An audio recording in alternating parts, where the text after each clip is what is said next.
I walked out. Not because I was told to, not because I gave up, not because I broke.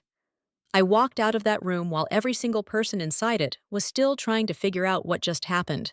Politicians, business moguls, women dripping in diamonds, men who own zip codes. All of them frozen.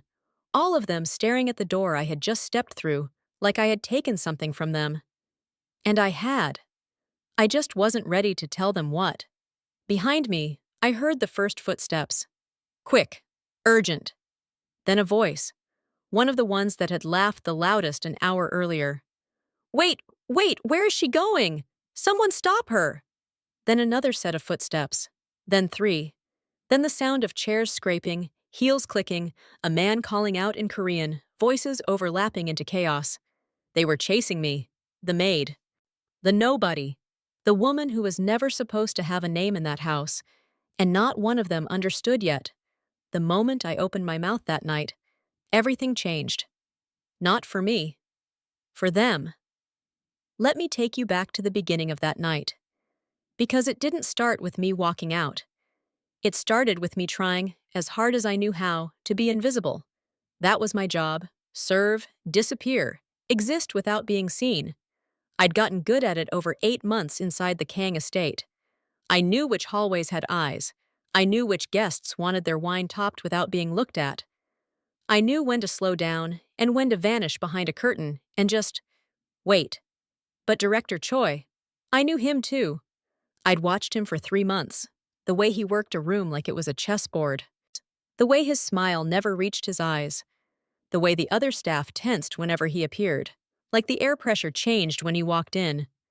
That night, he was on. Polished. Dangerous. Moving through the dining hall like a man who had already won something nobody else knew was a competition. And then I heard it. I wasn't supposed to. I was behind the curtain near the east balcony, tray balanced, waiting for my moment to step back into the room. 2 men. Choi's voice and someone I didn't recognize. Once the signature is confirmed, she loses everything. Even Min-jae won't be able to reverse it. My blood went cold. There was only one she in that house who mattered in a sentence like that. Madam Kang. I pressed myself further into the curtain. My hands were steady. They always are when I'm afraid. My mother used to say fear and stillness come from the same place in a woman who knows what's at stake. I stepped back into the room 30 seconds later. Tray steady, face blank, heart doing something I couldn't afford to let show. That's when I saw it. A document on the central table, half tucked beneath a crystal paperweight, right beside where Madame Kang sat. And I knew. The way you know things when you've spent your whole life paying attention to what other people overlook. That document was the thing they'd been whispering about. I should have kept walking. I should have refilled the wine, smiled at nothing, and let the powerful do what the powerful always do to each other. But something in me had already decided. Before I tell you what happened the moment I reached for that document, I have to ask you something. Have you ever seen something wrong happening right in front of you and had to decide in a split second whether to speak or stay silent? If that decision has ever cost you something, you already know exactly what I was feeling in that moment. Subscribe. Not for me, but because you deserve to see what happens when a woman chooses truth over safety. My mother cleaned other people's homes for 22 years. I watched her do it. Every morning before school, I'd see her wrapping her hands in a cloth because the cleaning chemicals had dried her skin to cracking. She never complained. She'd just wrap her hands, straighten her back, and say something I didn't understand until I was much older. Dignity doesn't come from their respect. It comes from what you refuse to let them take. I grew up in a 2-room apartment above a noisy street in Lagos. We didn't have much, but my mother made sure I knew one thing with absolute certainty. I was not less than anyone. Not because of where I lived, not because of what she did for work, not because of anything this world would try to use to shrink me. I carried that with me all the way to Seoul, all the way to the Kang estate, all the way into that uniform and that tray and that careful, practiced invisibility. And for 8 months, it worked. But that night, standing in the middle of that grand dining hall, watching Director Choi take the document from the table, and hold it up like evidence. In watching him point at me with a smile so cold it didn't belong on a human face, something started to slip. "Everyone," he said, spreading his arms wide, voice carrying across the entire room like he was performing. "The maid has an opinion." The laughter started low, then it built. I felt it the way you feel cold water. It doesn't just touch your skin, it gets inside you. I heard a woman say, "Did the maid just speak?" Like I was a piece of furniture that had suddenly moved. I heard someone else say, "Who on earth hired her?" And another, "This is embarrassing." Each word landed somewhere soft. And for the first time in 8 months, for the first time since I left Lagos with one bag and my mother's voice in my head, I felt the thing she had warned me about. I felt something being taken, piece by piece, to my knees. Oh, word by word, laugh by laugh. And I wasn't sure, in that moment, that I could hold on to what was left. You need to understand what kind of place the Kang estate was before you can understand what I was up against. It wasn't just a house. It was a system. Every person inside it had a role, a rank, a level of visibility they were permitted. The senior staff moved with quiet authority. The junior staff moved like shadows. The guests moved like they owned every room they stepped into, because in some ways, they did. And then there was me. 8 months. Long enough to learn that certain doors on the third floor were never opened, not even by the housekeeping supervisor. Long enough to notice that whenever Director Choi visited, two of the senior staff would find reasons to be elsewhere. All long enough to understand that the name Kang Min-ji, spoken above a whisper, had the effect of a barometric drop. Everyone around you adjusted, subtly, instinctively, like the body responds to weather before the mind catches up. I had seen him twice. The first time was from the east corridor window, a black car pulling up, the courtyard staff stopping what they were doing without being told to. Just stopping. He stepped out in a dark suit and walked toward the entrance without looking left or right, and the entire space rearranged itself around him like a tide pulling back from a shore. The second time, he looked at me. I was carrying linens down the second-floor hallway. He came around the corner from the library, and for half a second, we were simply two people in the same corridor. He didn't speak. He didn't slow down, but his eyes found mine and stayed for a beat longer than accident. Something quiet and precise in his gaze, like a man filing information away for later. Then he was gone. I stood there for a moment, with the linens in my arms, trying to understand what had just happened. Deciding eventually that nothing had. But the only person in that house who had never made me feel like furniture, the only one, was Madame Kang. She called me by my name, not you, or the girl, or a snap of fingers. Natasha. She said it clearly, like it mattered, like I mattered. That was why, when I heard them talking about taking everything from her, I couldn't walk away. The room was built for performance. Crystal chandeliers, white tablecloths that cost more per yard than my monthly salary. Guests in suits and silk who had the specific kind of comfort that comes from never having been told no in their lives. Director Choi stood at the center of it all with a microphone and a smile, giving a toast that sounded like celebration and felt, underneath, like a closing trap. "To new beginnings," he said. "To progress. To the future leadership of the Kang Empire." Applause. I moved through the crowd with my tray, doing what I was trained to do. Keep moving, eyes down, don't linger. But I could see the document on the table from 15 feet away. I don't know what made me look. Instinct, maybe. The same instinct that made me survive 26 years of being underestimated. My feet moved toward it before my mind could negotiate. I reached the table, set my tray down gently, leaned in just enough. The signature line was wrong. Alls, I can't explain to you exactly how I knew. I have no legal training, I have no business degree. But I grew up watching my mother sign her name at the bottom of every contract a cleaning agency ever handed her. And I watched her do it the same way every single time. Pressure on the first letter, speed through the middle, a deliberate, unhurried lift at the end. It was hers, unmistakably hers. This signature on Madame Kang's document didn't belong to Madame Kang. The pressure was off. The stroke was rushed. It looked copied, traced by someone in a hurry who had studied the original but couldn't feel it. "Stop!" Choi's voice. The word cut through the ambient noise of the room like a blade through cloth. I froze. When I turned, he was already walking toward me, slowly. What the way powerful people move when they're confident you have nowhere to go. "What exactly do you think you're doing?" Every face in the room turned. Every conversation stopped. I felt the heat crawl up the back of my neck. My mouth opened. "The document," I said. My voice trembled, but it didn't stop. "It's not right." Silence. Then the laughter came. Loud. Unified. The kind of laughter that has nothing to do with anything being funny and everything to do with a group of people deciding, together, that you don't count. I heard someone call me delusional. I heard someone ask who hired me. I heard a woman laugh so hard she had to set down her champagne. I stood there and I took all of it. Because I had made my decision, and decisions don't come with exits. Then a chair scraped, not quickly, deliberately. The laughter died.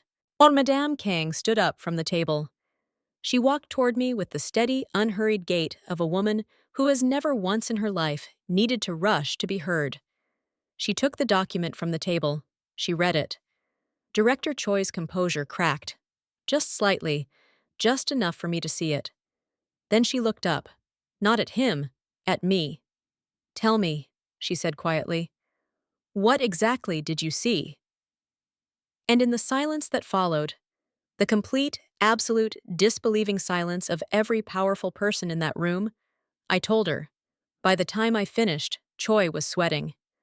By the time Min-jae walked through the entrance doors and said his mother's name, Choi's entire plan was already collapsing under its own weight. Security came. The room fractured. And in the middle of the chaos, odd with the same people who had laughed now whispering in shock, Min-jae turned to me and said something I was not prepared for. "From today, you won't be working as a maid. You'll assist my mother directly." I stood there. I didn't cry. I didn't smile. I didn't perform gratitude for the room. I just held on to my mother's voice in my head. Dignity comes from what you refuse to let them take. And I understood for the first time that I hadn't lost anything that night. Not a single thing. By the next morning, everyone in that house knew. Not just what I had done the night before, but what it had cost them to underestimate me. And let me tell you something about powerful people who have been embarrassed in public. They don't forgive. They rearrange. They smile differently. They speak more carefully. And somewhere behind their eyes, they start calculating how to undo you before you can do anything else. My uniform was the first thing to change. Madame Kang's personal attendant brought new clothes to my quarters without ceremony, just laid them on the chair and left. Simple, clean, nothing that announced itself. But not a maid's uniform. That distinction mattered to everyone in that house more than I could have anticipated. By midday, I felt the shift. The senior housekeeper who had managed me for 8 months didn't look at me when she passed me in the corridor. Another maid, one I had eaten lunch with every Tuesday for 3 months, found reasons to be in different rooms whenever I entered. Small adjustments, quiet withdrawals. The kind of social cold that doesn't announce itself, it just accumulates until you realize one afternoon that you are completely alone in a house full of people. Then came the whisper. I heard it secondhand, the way you always hear the things people most want you to hear while maintaining the appearance that they don't. She staged it, spent months getting close to the old woman, waited for the right moment, made herself a hero. The whole thing was a performance. I want to tell you it didn't land. I want to tell you I heard it and dismissed it like water off stone. But I'm not going to lie to you. It landed. Because the cruelest lies are the ones that take something true. I did get close to Madame Kang. I did wait. I did choose my moment. And strip away every honest reason for it, leaving only the shape of a manipulation where there was actually something real. And somewhere in that house, Min-jae heard it too. I don't know exactly when I noticed the change in him. He had never been warm. That wasn't who he was. But there had been something in the way he looked at me after the dinner. Something that felt, carefully, like recognition. Like one person acknowledging that another person had done something real. 2 days after the whisper started, that look was gone. What replaced it was nothing. And somehow, nothing was worse than the laughter had ever been. She never asked me to sit. But on my third morning, as her personal assistant, Madame Kang gestured to the chair across from her writing desk without looking up from the paper she was reading. And something about the way she did it, casual, unhurried, like it was already understood, told me that she had decided something about me that she hadn't bothered to announce. I sat. She kept reading for another full minute. Then she set the papers down, folded her hands, and looked at me the way doctors look at x-rays, like she was reading something underneath the surface. "You noticed the signature," she said. Not a question. "Yes, ma'am." "Why?" I thought about lying, about saying something humble and forgettable. Instead, I told her the truth. Because I've spent my whole life watching people sign away things they couldn't afford to lose. I know what it looks like when a signature belongs to someone, and what it looks like when it doesn't. She was quiet for a long time after that. Then she said, "Director Choi has been planning this for 3 years." 3 years. I let that sit in the air between us. She didn't say it dramatically. She said it the way people talk about weather. Something real, something inconvenient, something you prepare for rather than mourn. And that steadiness scared me more than anything dramatic would have, because it meant she had been living with this knowledge for a long time, watching, waiting, carrying it alone. Over the next 2 weeks, she taught me things, not all at once. In pieces, it's like she was deciding with each session how much further she trusted me. She showed me how the Kang estate's finances were structured and which subsidiaries had been quietly redirected toward accounts that didn't carry the family name. She explained which board members were loyal and which ones had been slowly turned. She walked me through the merger paperwork that Choi had been engineering, a deal that looked like expansion but was actually designed to dilute her authority until it disappeared entirely. She had built this empire. Not Minji's father, her. 40 years of decisions and discipline, and knowing exactly which battles to pick and which ones to let other people think they were winning. And there were men inside her own house trying to take it from her because they had decided she was old enough now to stop mattering. When I sat with all of that, then one evening, when she handed me a folder of documents to organize and catalog, I had a thought I couldn't shake. She had noticed me long before the dinner. She had watched me for months the same way I had watched everything else in that house. I wasn't sure suddenly whether I had chosen to help her or whether she had quietly, carefully chosen me. Both things could be true. That was the part that kept me up at night. It was past 11 when he found me. I hadn't planned to still be in Madame Kanking's study that late. But there was a set of correspondence she needed organized before a board meeting the following morning, and I had lost track of time the way you do when a task asks something real of you. I heard the door and looked up. Minjae. And he stopped in the doorway for a moment. Just a beat. The kind of pause that tells you a person wasn't expecting to find what they found. Then he stepped inside, hands in his pockets, and looked at the spread of documents across the desk without asking what they were. He didn't leave. I went back to what I was doing. 2 minutes passed. Then he sat down in the armchair near the window. Not close, not positioning himself anywhere near me, just settling in. Like he'd decided the room was large enough for both of us, and he had nowhere else to be. "Why didn't you apologize?" he said eventually. I didn't look up. "When?" "At the dinner. When Choi told you to leave. You could have apologized, and it would have been over."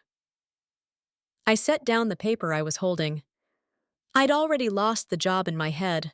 Once you've let something go, there's nothing left to protect, so I figured I had nothing left to lose. He didn't respond right away. I could feel him thinking. Not reacting, actually thinking. And that alone made him different from almost every powerful person I had encountered in that house. "That's either very brave," he said finally, "or very reckless. Probably both." Something shifted at the corner of his mouth. Not quite a smile, more like the acknowledgement of one. He asked me where I was from. I told him Lagos.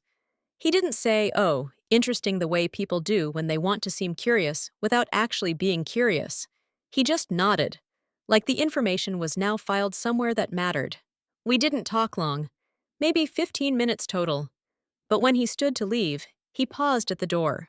My mother trusts very few people, he said quietly. She's not wrong often. Then he was gone. And I sat alone in that study for a long time after, trying to understand why a sentence that simple had settled so heavily in my chest. You know what's hardest? It's not being disrespected by strangers. It's being seen, actually seen, by someone you didn't expect and not knowing whether to trust it. If you've ever been afraid to believe that someone genuinely sees your worth, this channel is for you. Subscribe, because you deserve to see what happens when she stops apologizing for taking up space. I want to tell you I saw it coming. I didn't. The person who betrayed me was someone I had eaten lunch with, someone who had laughed at a joke I made about the estate's overcomplicated coffee machine, someone who had, on a Tuesday 3 weeks before everything fell apart, asked me if I was okay when I looked tired, and seemed to genuinely want to know. Her name doesn't matter now. What matters is what she did with what I gave her. I had trusted her with small things. Nothing confidential, nothing strategic. Just the kind of ordinary conversation that happens between two people who share a workplace and occasionally share a difficult day. I mentioned once that I had been helping Madame King review certain financial records. I mentioned once that the matriarch had concerns about particular board members. Small things. Context. The kind of detail that feels like nothing when you say it and becomes a weapon in someone else's hands. By the 4th week after the dinner, a document was circulating among a board faction. And I never saw it directly, but Madame Kang's attorney described its contents to me in a room where I was given no option to sit down, which told me everything I needed to know about how seriously it was being taken. The document alleged that I had cultivated a relationship with Madame King deliberately, over many months, with the intent to position myself as a trusted confidant and gain influence over her business decisions. It alleged that my intervention at the dinner was not a spontaneous act of integrity, but a staged moment designed to make myself indispensable. It alleged, carefully and with just enough detail to seem credible, that I had manipulated an elderly woman who was beginning to show signs of diminished capacity. I stood in that room and I felt something I had not felt since the night of the laughter. That cold, particular humiliation of having your most honest actions reframed as your most dishonest ones. Director Choi's fingerprints were nowhere on the document. They never were. That was how he worked. He provided the kindling and let other people carry the match. The board faction called for a formal review of Madame Kang's decision to bring me into her personal staff. They called for an independent assessment of her cognitive health. They called for my immediate suspension pending investigation. And somewhere in that house, before I had been given the chance to respond to any of it, Min-jae was told. I know because the next morning, when I passed him in the corridor outside the East Library, he looked at me. It was only a second, a 1 second where our eyes met, and I searched his face for the thing I had seen the night in the study. That quiet, careful recognition. It wasn't there. What was there was nothing. A door closed, and I understood then that whatever had begun between us had just been interrupted by a lie told at exactly the right moment. I have a rule I made for myself a long time ago. I don't explain myself to people who have already decided what I am. My mother taught me that one too, not in words, but in the quiet dignity with which she absorbed every assumption a client ever made about her and kept moving. She never chased anyone's changed opinion. She just kept being who she was until the evidence made the argument for her. So when Min-jae began treating me like a stranger, brief where he had been measured, or absent where he had been present, his eyes moving past me in rooms the way you move past furniture, I didn't go to him. I didn't ask him what he'd been told. I didn't try to explain. I went back to work. But I want to be honest with you, because this story doesn't deserve anything less than honesty. It hurt. Not the way public humiliation hurts. Not loud and immediate. It hurt the quiet way, the way you notice it at odd moments, setting down a folder outside his office and feeling the absence of something that had never even fully arrived, passing the East Library at night and remembering a conversation that had only lasted 15 minutes but had felt like more. I'm telling you this because I think sometimes we pretend that strong women don't feel things, that surviving makes you untouchable, that if you don't break in public, you must not be breaking at all. I was breaking. I was just doing it where nobody could see. Meanwhile, Madame Kang said nothing about any of it. She didn't mention the board document. She didn't mention Min Jae's coldness. She didn't offer me reassurance or ask me how I was holding up. She simply continued our work together with the same steady focus she had always brought to it. And she began, very quietly, asking me to help her locate and cross-reference specific records from a 4-year period that she described only as relevant to the current situation. She was building something. I didn't know yet what it was, but I knew Madame Kang well enough by then to understand that her silences were never empty. The woman did not waste a single word or a single moment. If she was gathering evidence while saying nothing to me about the allegations, it wasn't because she doubted me. It was because she already knew what I knew, that the truth was coming. She was just deciding exactly when and how it would arrive, and in front of which audience it would land the hardest. There was a night, maybe 10 days into the investigation, after another closed-door board session I wasn't invited to attend, and another hallway encounter where Min Jae walked past me without speaking, when I sat alone in my quarters and let myself think the thought I had been refusing to think. I could end this, not defend myself, not wait for Madame Kang's evidence to surface on its own timeline, not absorb another day of being treated like a suspect in the house I had helped protect. I could end it, all of it. One, because here is what 8 months of being invisible in a powerful household will do for you. It will fill you with information that the powerful never imagined you were capable of retaining. I knew which subsidiary accounts had been redirected and when. I knew the names of the board members who had met with Choi privately before the merger dinner. I knew about a particular financial arrangement between a senior board member and a development company that would have been very uncomfortable to explain to the press. I knew enough to make 2, maybe 3 phone calls, to the right journalists, to the right regulatory contacts, and watch the entire structure shake. I sat with that knowledge in my hands like something heavy. I thought about the woman who had whispered about me in hallways. And I thought about this board faction that had filed a document designed to make me look like a predator. I thought about every person at that dinner who had laughed and was now quietly maneuvering to ensure I couldn't use what I knew. I thought about Min Jae's face in the corridor, that closed door where recognition used to be. And I won't lie to you, I wanted to use it. There was a part of me, some deep and tired part, that had been swallowing indignity since before I knew what the word meant, that wanted to watch them scramble, wanted to see Director Choi's careful architecture collapse in public, in the press, loudly and without mercy. I sat at that threshold for a long time. Then I thought about my mother. Not her words this time, just her hands, cracked from the chemicals, wrapped in cloth every morning. Still moving, still choosing to do the work with integrity, even when no one in those houses deserved it. Still refusing to become what had been done to her. I put the information away. Not because I was weak, not because I had forgiven anyone, not because I believed that playing by the rules would protect me. I had no illusions left about that. I put it away because I looked at everything I knew and I asked myself one question. What do you want to carry out of this? And the answer wasn't their ruin. It was mine. My name. My dignity. My wholeness. I was not going to burn myself down just to make sure they felt the heat. When she finally chose not to destroy the people who tried to destroy her, that's when I understood what real power looks like. It's not the fire you start, it's the one you refuse to.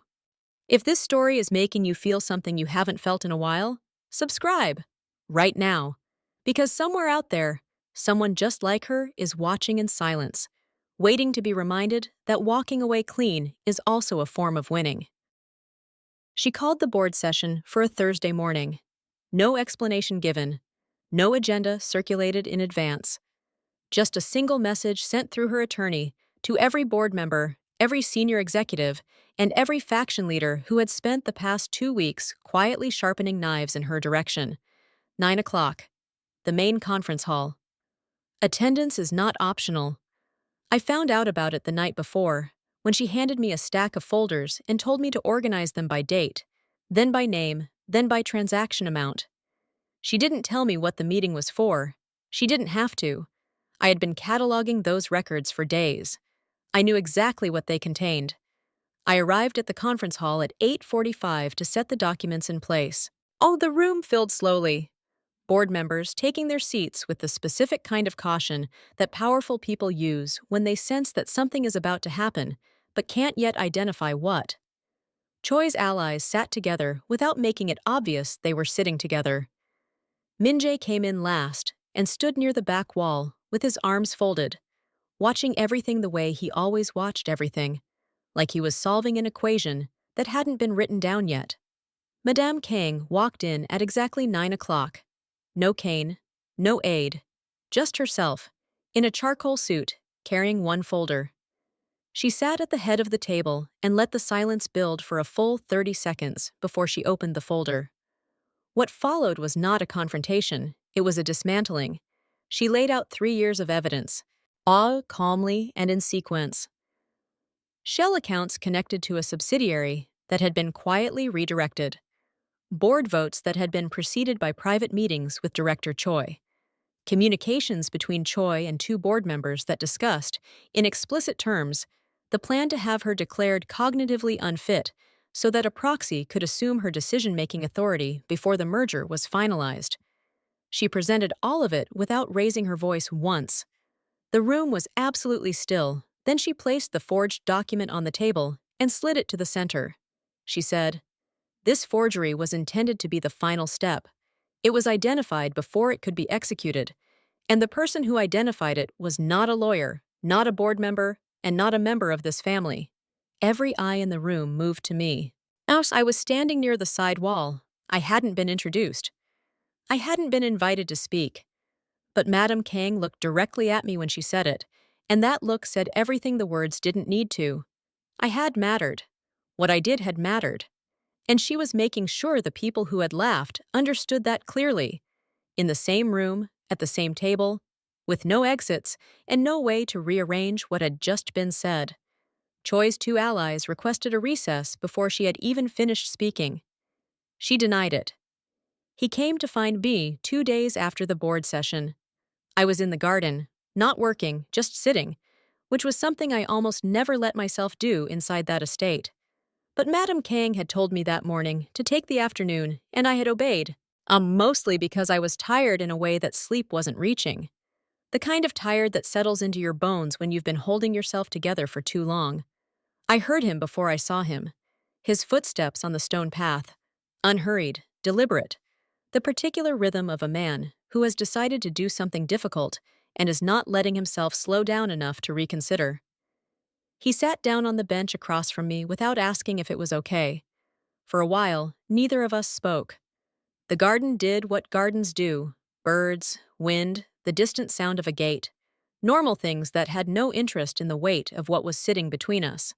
"I doubted you," he said finally. Not "I'm sorry." Not "I was wrong," or "I should have known better." Or any of the polished phrases that people use when they want credit for an apology without the discomfort of actually sitting inside one. Just, "I doubted you." I looked at him. I know. I knew the allegations were constructed. I could see the architecture of it. The timing, the source, the way it moved through the board. "I've seen Choi work before," he paused, "and I still pulled back from you, because pulling back was easier than choosing wrong in public." That honesty cost him something. I could see it in the way he said it, not performing remorse, actually feeling the weight of what he was admitting. I didn't let him off easily. He deserved to sit with it for a moment. "When someone decides to believe the worst about you," I said, "it doesn't really matter whether they had good reasons. The result is the same. You were alone in it either way." He didn't flinch. "That's fair. I'm not saying it to hurt you. I'm saying it because I think you should know what it felt like. Not so you feel bad, so you remember it. He was quiet for a long time after that. Then, I remember it. We sat in the garden for another 20 minutes without saying much else. But it was a different kind of silence than the one that had been between us in the hallways for 2 weeks. That silence had been a wall. This one was just two people breathing the same air and not needing to fill it. When he stood to leave, he didn't say anything final or conclusive. He just looked at me once, directly, the way he had in the study that first night. That look again. Recognition. I let myself receive it this time. Do you know what takes more courage than standing up to someone who wrongs you? Letting someone back in. Just a little, after they've shown you they're capable of doubt. If you've ever had to decide whether to give someone a second chance, they actually earned, not one they demanded. This one is for you. Subscribe. Because the next part of this story is the one nobody saw coming. They came one at a time. That was the thing that struck me most. Not together, the way they had laughed together. Not as a group with shared momentum. One by one, carefully, at different hours, using different pretexts. Because individually, they could tell themselves it wasn't what it was. The first was a woman who had whispered, "Did the maid just speak loud enough for half the table to hear?" While she approached me in the corridor outside Madame Kang's study on a Tuesday afternoon, wearing a smile so precisely calibrated it could have been measured with instruments. "Natasha," she said, using my name. "I've been meaning to reach out. I think we got off on the wrong foot at the dinner." I looked at her. "I don't think our feet were the problem," I said. Then I excused myself and continued down the corridor. The second was a man from the board, not one of Choi's direct allies, but close enough to have sat in silence while the allegations circulated and done nothing to question them. He wanted to discuss a possible introduction to Madame Kang regarding a new partnership proposal. He framed it as a professional inquiry and kept my name out of it until he needed something. I told him Madame Kang's schedule was managed through her attorney's office. He had not gone through her attorney's office in 20 years of doing business with this family. He understood what I was telling him. The third was a woman who had laughed the hardest. I'll be honest, she was the one I had replayed most in the weeks after the dinner. Her laugh had been the kind that wanted an audience, that performed its own cruelty for the room. She caught me near the estate's main entrance one afternoon and said, with an expression that seemed to cost her something, that she thought what I had done at the dinner was remarkable. I thanked her. I did not smile. I did not offer her anything else to work with, and as I watched her walk away, recalculating, adjusting, all filing me into a new category, I understood something that I want you to hear clearly. I had not become powerful because Minjae elevated me. I had not become untouchable because Madame Kang defended me. Those things had happened, and they mattered. But they were not the source. The source was what I had refused to become throughout all of it. That was what they were responding to now. Not my position, not my proximity to power.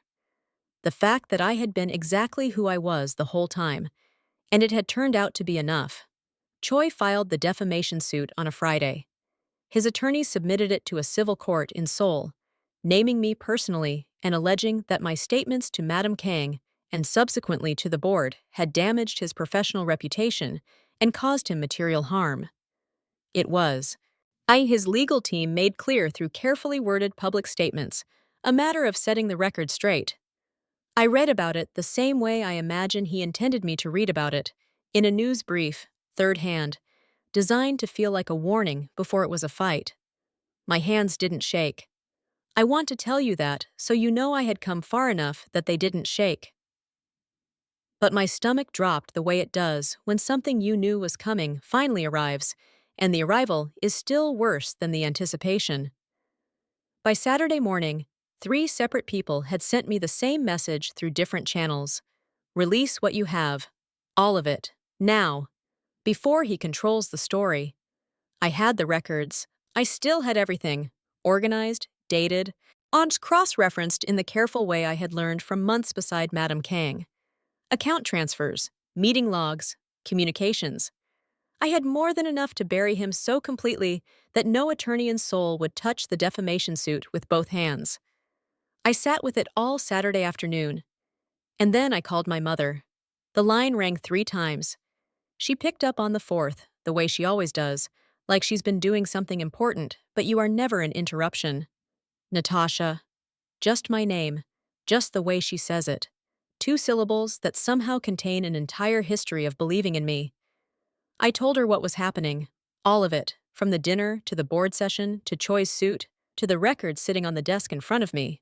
And I told her I had the means to end it completely and publicly, and in a way that would leave no question about who he was. She listened without interrupting. My mother has always understood that some things need to come all the way out before a response is worth giving. When I finished, she was quiet for a moment. Then she said, "What do you want to carry out of this? Not what can you do, not what should you do, not what will hurt him the most or protect you the best. What do you want to carry out of this?" I sat with that question for a long time, and when I finally found the answer, not the brave answer, not the strategic answer, but the true one, I understood something my mother had been trying to teach me since I was old enough to watch her wrap her hands and go back to work. Integrity isn't what you do when it's easy. It's what you do when you have every justification in the world to do otherwise, and you still choose who you are. I called Madam Kang's attorney on Sunday morning. I turned over every record I had through the proper legal channel. I let the process be the process. I did not call a journalist. I did not release anything publicly. I did not give Choi the version of me that would have made his argument for him. I fought back, just not with fire. The defamation suit was dismissed on a Wednesday morning. I wasn't in the courtroom. I was at the estate, at the writing desk in Madam Kang's study, working through a set of correspondence she needed prepared before an afternoon call with the family's legal team. My phone lit up with a message from her attorney. 3 words. Dismissed with prejudice. I set the phone face down and kept working. Not because I wasn't grateful, not because the news didn't land somewhere deep and release something that had been held tight for weeks, but because I had learned, somewhere between Lagos and Seoul, and every difficult thing in between, that the moments that matter most don't need to be performed. You can feel them quietly. You can let them settle into you without making them into a scene. Choi's network came apart in the weeks that followed. Not dramatically, or rather, not in the way I had once imagined watching it happen when I was sitting alone in my quarters thinking about all the things I could have done. It happened bureaucratically, legally, piece by piece, the way structures collapse when their foundations are examined properly. 2 board members resigned. 3 subsidiaries were flagged for independent audit. His name disappeared from the business press the way names do when the story around them becomes inconvenient for everyone who had previously attached themselves to it. None of it required me to burn anything down. The people who had laughed, they recalibrated the way I described. They moved on to the next calculation. That's what people like that do. I didn't expect transformation from them, and I didn't receive it, and I made my peace with that. What I received instead was something I hadn't planned for. A role. Not a title. Madam Kang was not a woman who concerned herself with titles, but a genuine place inside the work she was doing. She began including me in meetings where decisions were actually made. She began asking for my read on documents, on people, on situations that required the particular kind of attention I had apparently been demonstrating for longer than I realized. She treated me, simply and without ceremony, like someone whose judgment she trusted, and Min-jae. I'll tell you this carefully, because it deserves care. He found me in the garden one afternoon. The same bench, the same stone path, the same ordinary sounds of a place that had become, somewhere along the way, familiar to me. He sat across from me and asked where I saw myself going. I thought about it honestly before I answered. "Forward," I said. He looked at me for a moment. Then he nodded, slowly, like someone confirming something they'd already suspected. He didn't ask me to elaborate. He understood that forward was complete, that it wasn't the beginning of a longer explanation or an invitation for a negotiation. It was exactly what it sounded like, a woman who knows where she's pointed and doesn't need anyone's permission to keep moving. That was the moment I felt it close. Not the story. Stories don't really close. They just change shape. But something inside me, something I hadn't realized was still open from the night of the dinner, from the laughter, from every word that had landed somewhere soft and left a mark. I had walked into that dining hall as a maid with a tray and a careful, practiced silence. I was walking out of all of it as myself, completely, finally, without apology. And here's the thing I want you to remember long after this story ends: nobody gave that to me. Not Madame Kang, not Minjae, not the dismissed lawsuit or the collapsed board faction or any of the external vindication that came. I had been that person the whole time. I just had to survive long enough and refuse to compromise enough for it to become undeniable, even to the people who had laughed, especially to them. Before you go, I need to ask you something, and I want you to answer honestly in the comments, because I think this matters. If you had been in Natasha's position, with everything she had gathered, every record, every piece of evidence that could have ended Director Choi completely and publicly, would you have used it? Or would you have done what she did and chosen the harder, quieter road? There is no wrong answer, but I want to know yours. Drop it in the comments below. And because I think the way you answer that question says something real about where you are in your own story right now, and I think this community deserves to have that conversation. If this story moved you, if any part of Natasha's journey felt like something you've lived or something you needed to see, please like this video. It takes 1 second, and it tells me that stories like this matter to you, which means I'll keep telling them. Subscribe to this channel if you haven't already. We bring you stories about women who refuse to be erased, stories with real emotional depth, real stakes, and resolutions that feel earned. You don't want to miss what's coming next. And if you know someone who needs to hear this story right now, someone who is in the middle of their own version of that dining hall, being laughed at, being doubted, being told they don't belong, share this video with them. Send it directly. Because sometimes the most powerful thing you can do for someone is put the right story in front of them at the right moment. We'll see you in the next one.